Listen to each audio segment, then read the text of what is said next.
Olá, meus irmãos, muito bom dia. Bom dia. Filipenses 3, 7 a 11. Epístola do apóstolo Paulo aos Filipenses, capítulo 3, versículos 7 até 11. Mas o que para mim era lucro, isto considerei perda por causa de Cristo. Sim, deveras considero tudo como perda por causa da sublimidade do conhecimento de Cristo Jesus, meu Senhor, por amor do qual perdi todas as coisas e as considero como refúgio para ganhar a Cristo e ser achado nele, não tendo justiça própria que procede de lei, senão a que é mediante a fé em Cristo.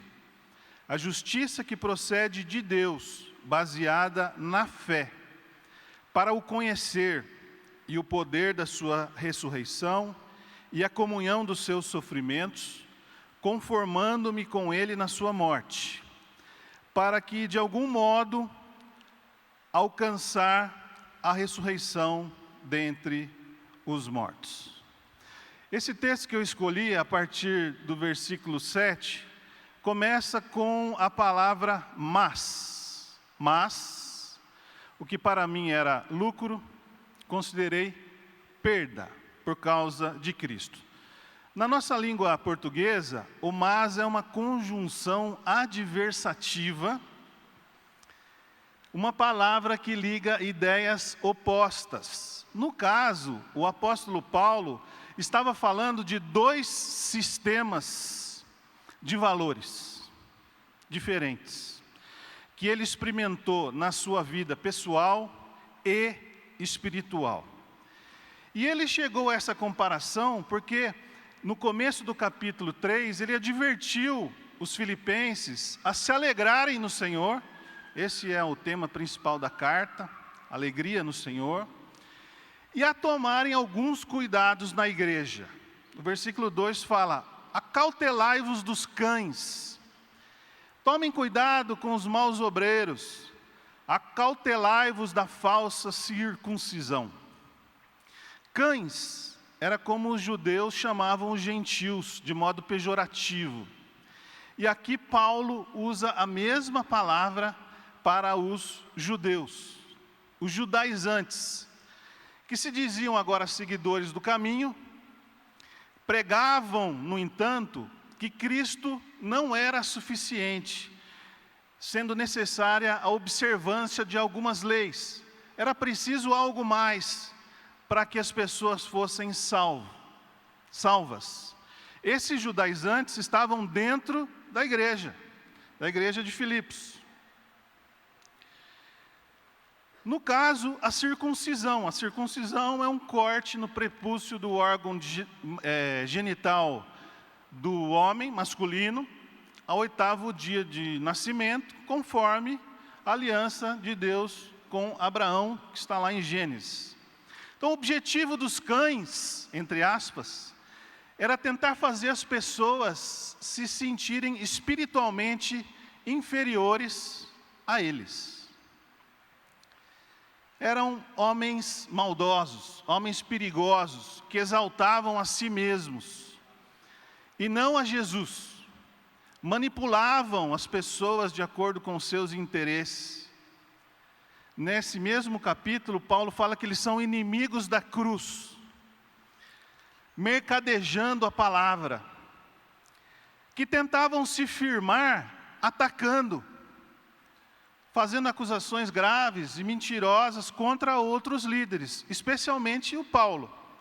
E aí o apóstolo confrontou os filipenses através dessas palavras que ele escreveu da prisão, mostrando que a verdadeira circuncisão era diferente. Versículo 3: porque nós é que somos a circuncisão, nós que adoramos a Deus no Espírito e nos gloriamos em Cristo Jesus e não confiamos na carne. Era uma intervenção no coração que gerava transformação interior, mudança de vida, a ação do Espírito Santo conduzindo à adoração verdadeira. Toda a glória e reconhecimento para Jesus, como nós cantamos nessas músicas hoje. E nenhuma confiança nos esforços pessoais. Porque se fosse para confiar na carne, Paulo tinha credenciais melhores do que qualquer daqueles falsos obreiros. E entenda-se carne como as tradições, as heranças familiares e religiosas recebidas, o estudo adquirido, as realizações pessoais.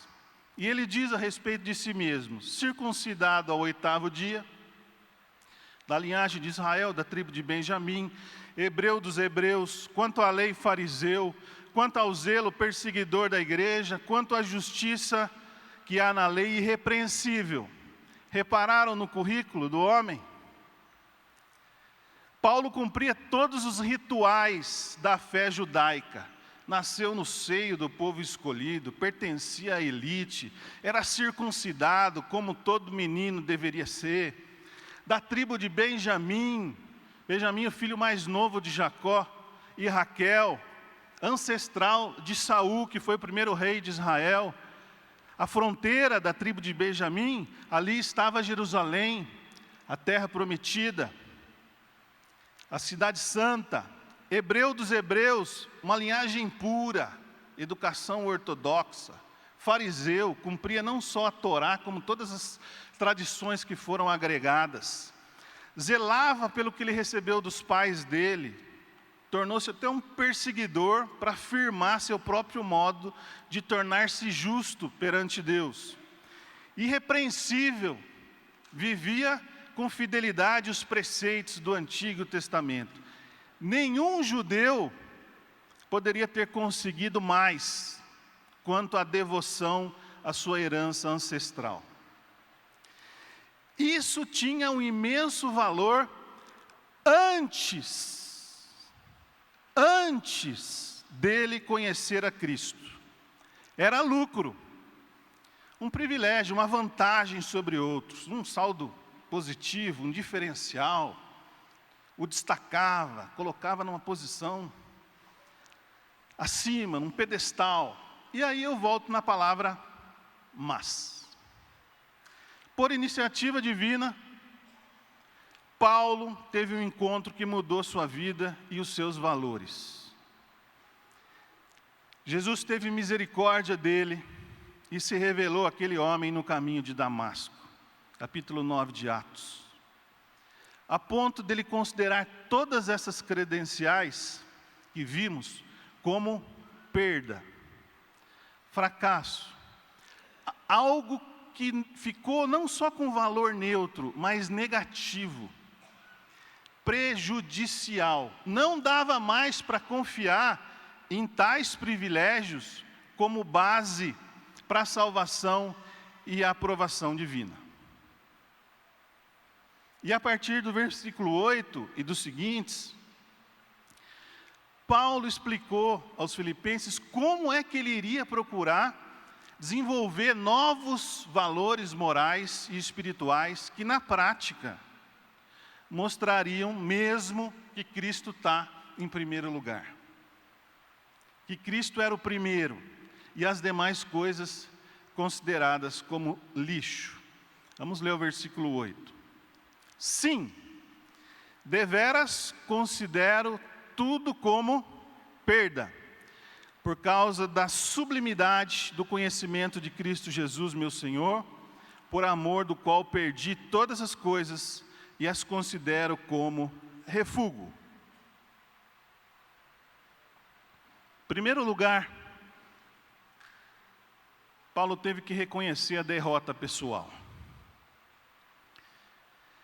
O mesmo pensamento que aparece nesse versículo está no 7, só que aqui ampliado, aprofundando o que ele tinha escrito. Tudo passou a ser considerado como perda. E não somente o que ele tinha citado, hebreu dos hebreus, fariseu, irrepreensível. Paulo foi derrotado na sua autossuficiência, Paulo foi derrotado no seu orgulho. Paulo foi derrotado no seu egocentrismo, na sua arrogância. Tudo estava agora abaixo de Cristo. Todas as coisas deixaram de ter tal importância porque precisaram ser reavaliadas. A sublimidade do conhecimento de Cristo Jesus, que passou a ser o Senhor, o dono, virou a vida dele de cabeça para baixo. Ele saiu do centro.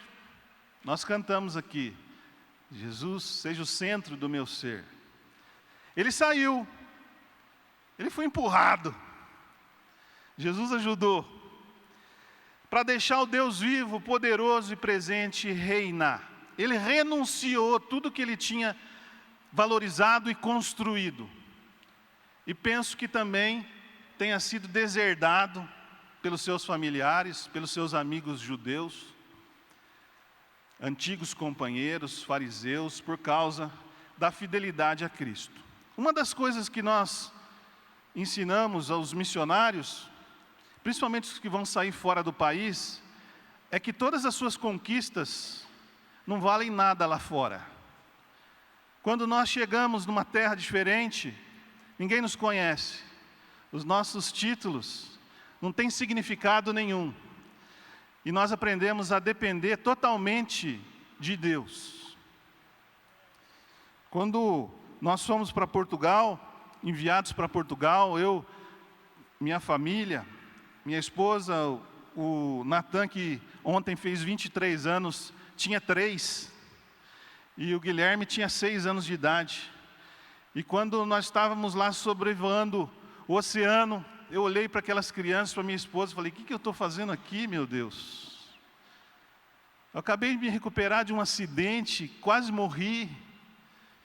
O que eu vou fazer nesse lugar? O amor a Deus nos leva a isso. E aqui, essa frase, a sublimidade do conhecimento de Cristo. O que é algo sublime? É excelente, é algo perfeito, do mais alto nível, da melhor categoria, superior. Então, conhecer a Cristo referia-se a uma experiência magnífica, transcendental, não um conhecimento teórico, intelectual, místico, um curso sobre Jesus, uma disciplina acadêmica, ou um encontro ocasional com alguém que você admira, como Paul McCartney. Era muito mais ser apresentado a uma pessoa e desenvolver relacionamento com ela. Pense em você e Jesus agora. Foi isso que Paulo fez.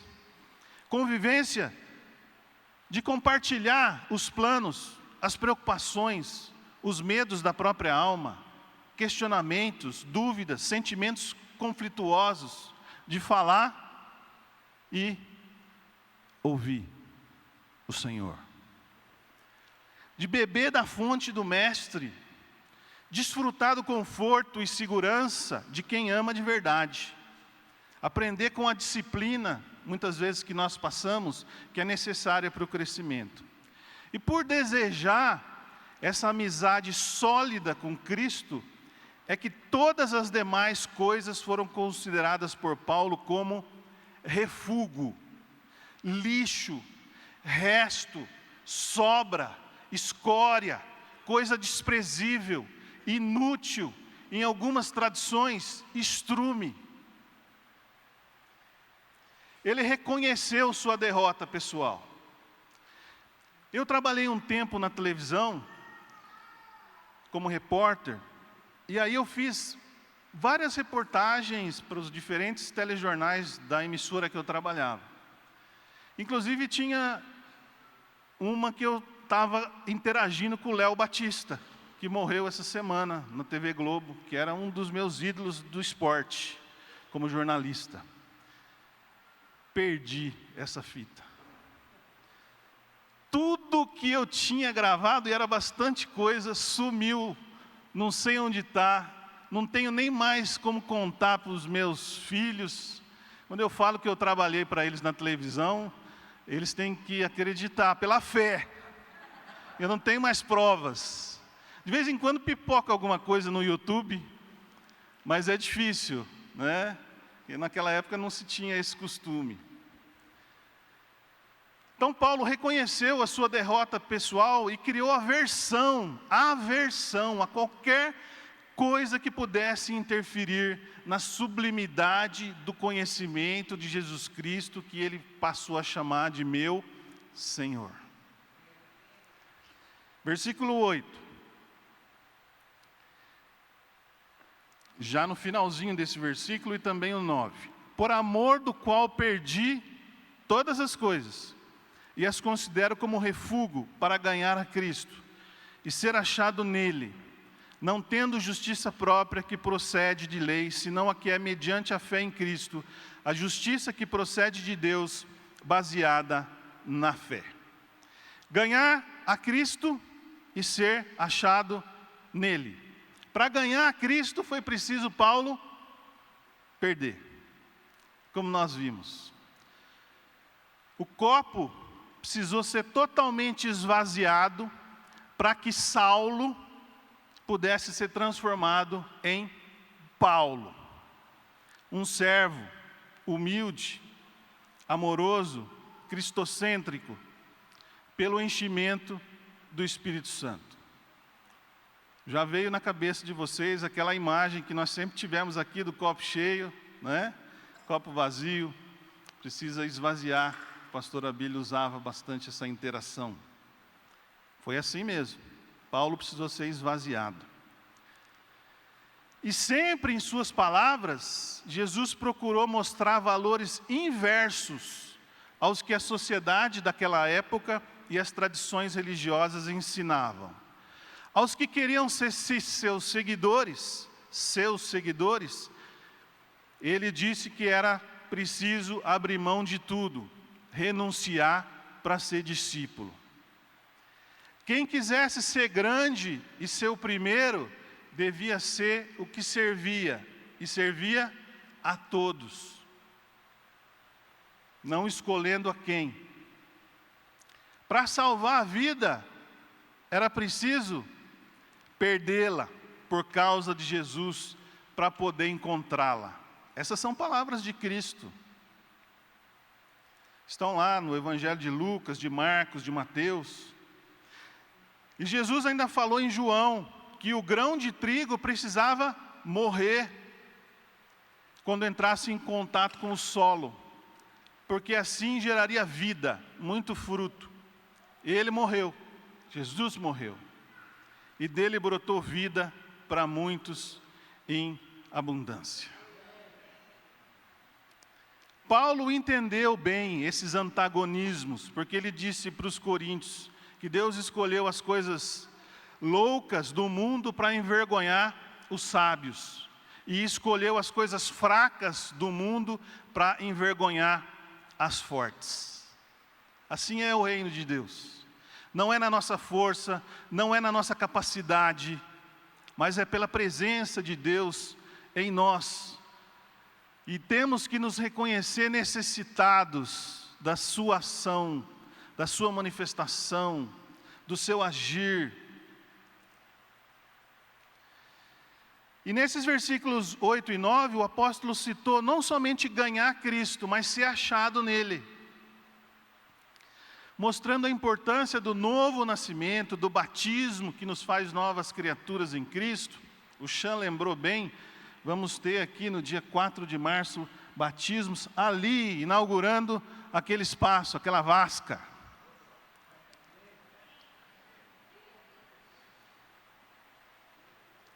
O batismo que nos fez e nos faz novas criaturas em Cristo, e a permanência nele, a perseverança, a continuidade, aguardando a sua volta.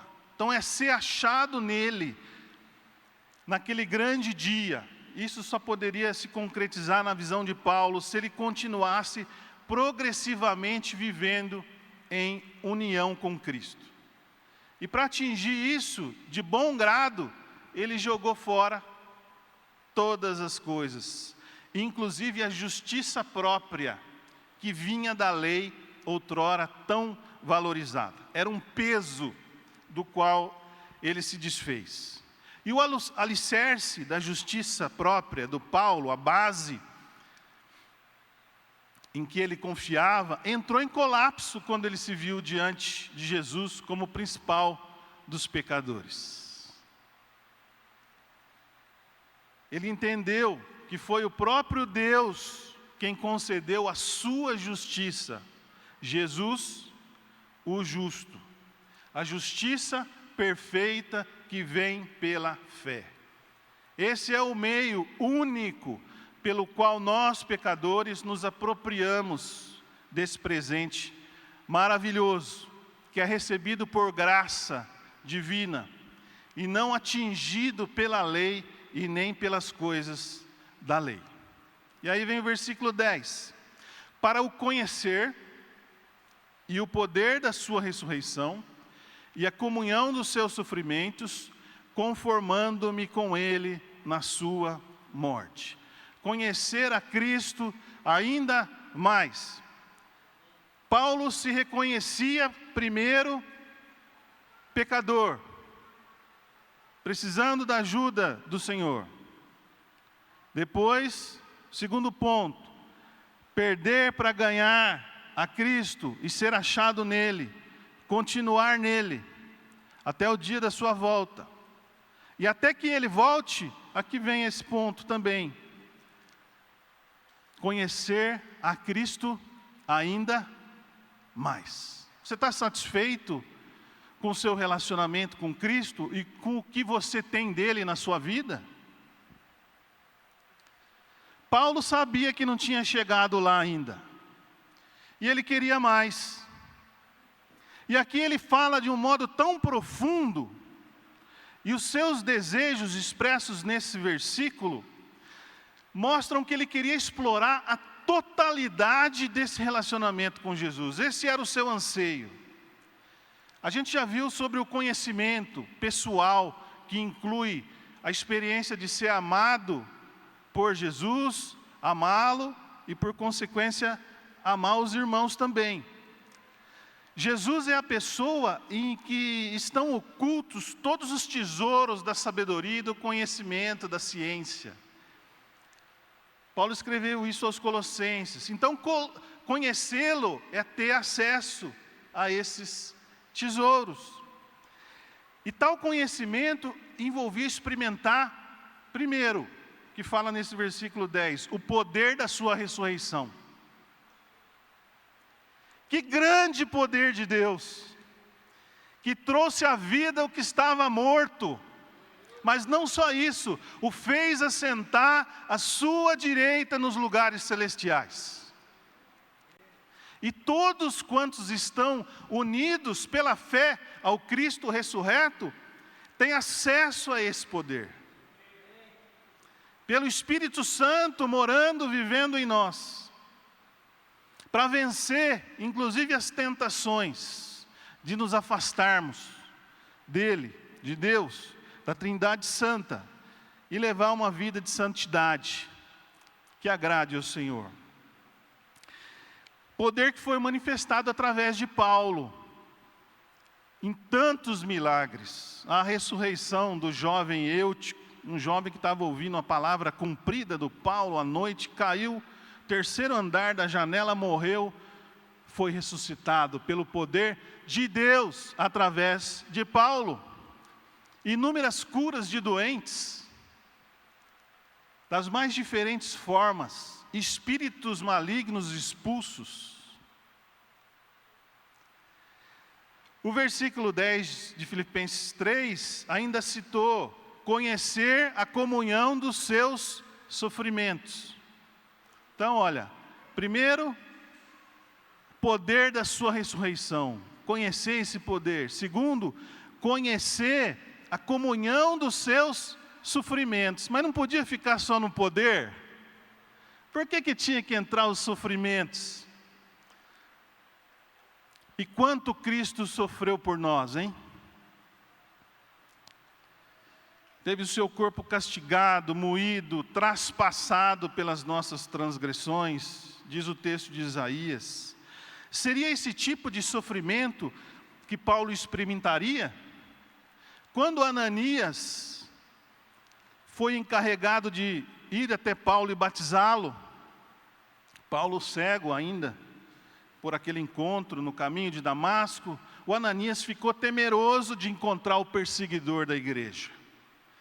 E Jesus respondeu que aquele homem seria instrumento para levar o seu nome aos reis, aos gentios e aos filhos de Israel. E ainda disse para ele: eu vou mostrar quanto importa ele sofrer pelo meu nome.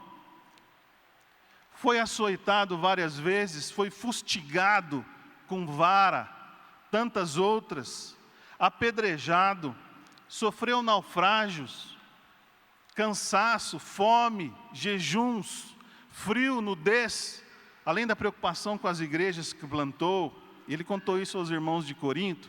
Eu estou vendo aqui os meninos, que eu fui dar um testemunho para eles sobre o trabalho missionário.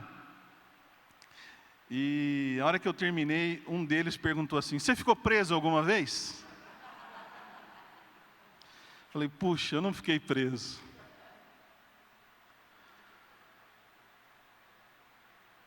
Você já ficou preso alguma vez por causa de Jesus? Você já apanhou por causa de Jesus? Você já foi cancelado por causa de Jesus? Você perdeu amizades por causa de Jesus? Pois Paulo sofreu muito mais. E às vezes nós reclamamos.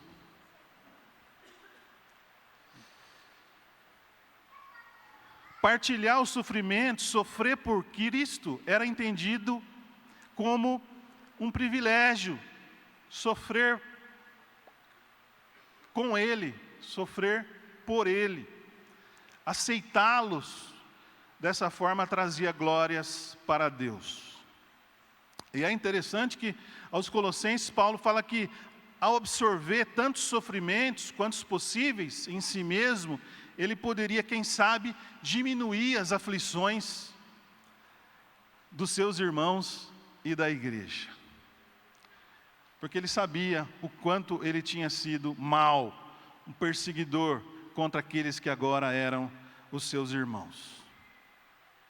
E não era autopiedade, mas uma oportunidade de estreitar os laços que o prendiam ao Senhor. O sofrimento nos aproxima de Cristo, nos leva à sua presença, ainda mais à sua dependência. E Paulo, no final desse versículo 10, ainda citou mais um anseio: conformando-me com Ele na sua morte. Puxa, não é fácil conhecer a Cristo, não é fácil se aprofundar no relacionamento com Cristo. Conformando-se com Ele na morte, a gente se lembra do conformar do texto do Romanos 12. Não vos conformeis, não tome a forma deste mundo, mas transformai-vos pela renovação do nosso entendimento. Está certo. Mas conformar pode significar também aceitar, se submeter, resignar. Ou seja, Paulo tinha assumido sua identificação com o Cristo crucificado. Ele não queria fugir disso. Tem muito evangelho sendo pregado que não é o evangelho do reino de Deus, onde a cruz é tirada. O evangelho do reino inclui a cruz, inclui a morte de Jesus, para que possa haver a ressurreição. A gente entende que no batismo há uma conformação com Cristo. O mesmo poder que levantou Jesus nos levanta também para uma nova vida. E a partir daí, ressurretos, nós experimentamos a luta diária da carne contra o Espírito. E por isso que Paulo registrava nas suas cartas: estou crucificado com Cristo, para os Gálatas. Dia a dia morro, para os coríntios, levando sempre no corpo o morrer de Jesus. Era um sofrimento tremendo por causa de Cristo, uma pressão emocional, espiritual. Quando eu fui presidente da Casa da Esperança, em 2001, logo depois da Magali Rufino, que foi a primeira, quando eu entrava no Parque Jaraguá, para ir para o Núcleo Fortunato Rocha Lima, eu arrepiava. Eu sentia uma opressão. Naquela época, havia muito gravidez de adolescentes, que nós cuidávamos de famílias ali na Casa da Esperança.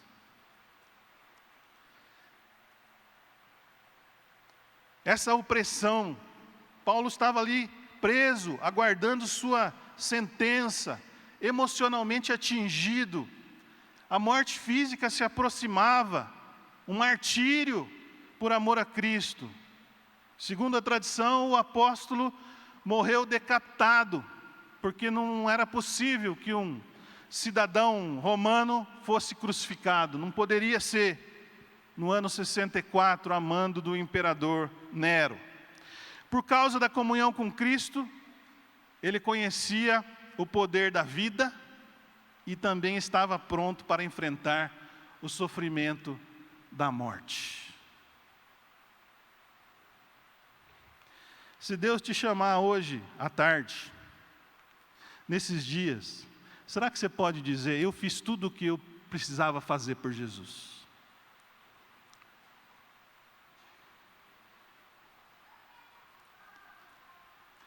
Talvez você esteja pensando agora: o que eu vou comer na hora do almoço? Eu estou pensando naquele quibe que minha irmã já comprou. Coisa boa. É bom comermos bem, nos alimentarmos. Eclesiastes fala isso. Goza da vida. Mas e os seus cuidados com o que é mais importante de tudo? E os meus? E para terminar o versículo 11. Para, de algum modo, alcançar a ressurreição dentre os mortos. Então Paulo reforçou nesse trecho a sua crença na ressurreição dos que dormem em Cristo, para encontrá-lo na glória. Eram palavras de esperança, para mostrar que valia a pena sofrer por Jesus e se identificar com Ele na sua morte. Nós recebemos um casal em Portugal, com, na época, 2 filhos. Vieram do Marrocos, foram expulsos de lá, como missionários que eram. Voltaram para o Brasil, foram para o Iraque. Ele sofreu um atentado numa estrada. Voltaram para o Brasil e agora estão no Afeganistão. Nós recebemos uma carta essa semana de uma irmã da igreja de Guarulhos que está em Timor-Leste. Durante muito tempo aquele país esteve em guerra civil. Está lá traduzindo a Bíblia para aquelas tribos, sofrendo perigos não só de violência, mas também de falta de atendimento médico, de saúde.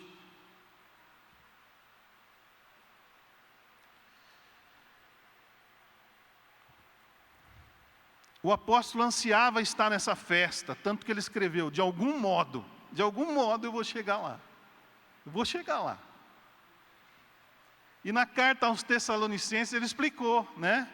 Quando Jesus voltar, os mortos serão ressuscitados primeiro, para receber um novo corpo espiritual, para desfrutar da eternidade com Deus. E os que ainda estiverem vivos serão arrebatados, subindo aos céus para se encontrarem com o Senhor. Essa é a nossa esperança. Isso consola o nosso coração. Diante das aflições que nós passamos, dos mais diferentes tipos. Isso consolava Paulo, saber que Jesus retornaria e que ele, todos os verdadeiros cristãos, estariam sempre com Cristo. E aí eu concluo. É a deixa para o pessoal da música vir. Depois nós vamos cantar. A conclusão é a seguinte: Paulo estava aberto para ser tudo aquilo que Cristo queria dele. Presta atenção. Tudo bem? Paulo estava com o coração aberto para ser tudo aquilo que Cristo queria dele e para o qual ele foi salvo. Nós não fomos salvos para pegar o trenzinho e ir para o céu. Os sofrimentos não acabaram aqui. No mundo tereis aflições, disse Jesus, mas tende bom ânimo, eu venci o mundo. Eu percebo que muitas vezes nós não temos esses sofrimentos e as dificuldades como cristãos verdadeiros, porque ficamos escondidos, muitas vezes negando a nossa fé, não mostrando em quem nós verdadeiramente cremos. Porque se você se posicionar como filho de Deus, você vai ser perseguido. E não é uma escolha fácil para nós, mas é a escolha de todo cristão. Ser firme nas suas convicções, nos seus propósitos, que estão claros diante da palavra. Se antes ele buscava satisfação em suas realizações pessoais, agora passou a desfrutar da alegria em conhecer e depender do caráter de Deus. Presta atenção, outra coisa, eu não estou falando aqui para você renunciar a tudo e jogar sua vida no lixo. Mas se isso está em primeiro lugar e está te atrapalhando de viver a vida que Deus quer que você viva, então é melhor você jogar.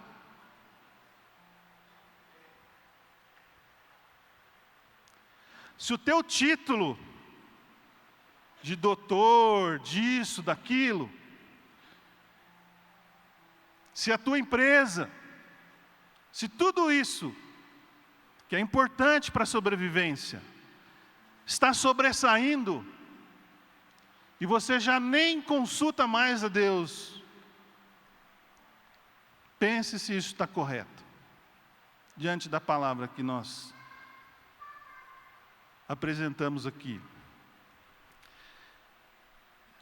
Paulo entendeu que a salvação não era por seus méritos e obras, mas em Jesus. Decidiu abrir mão de todas as suas conquistas, de todos os seus títulos, da sua capacidade, da sua carne, renunciou para assumir um novo sistema de valores.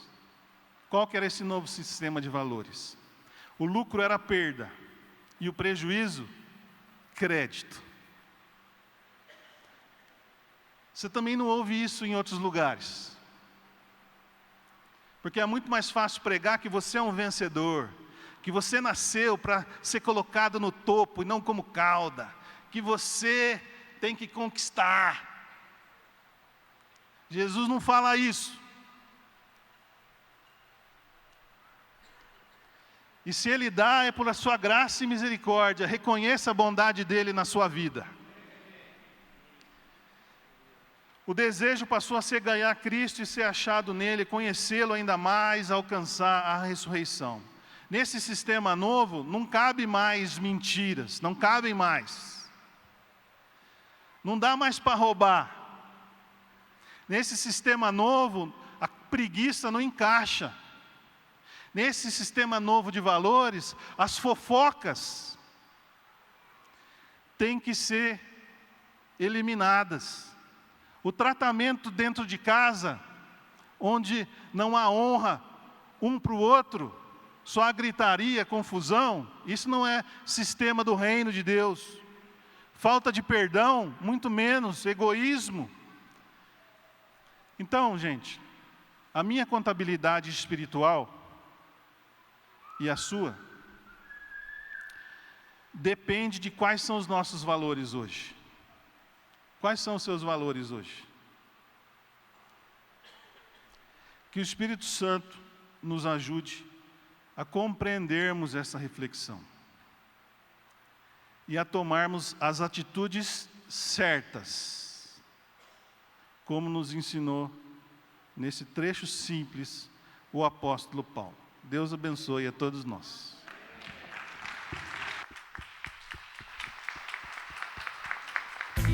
tvcmc.com.br é o nosso canal para compartilhar o Evangelho do Reino de Deus e o senhorio de Jesus Cristo.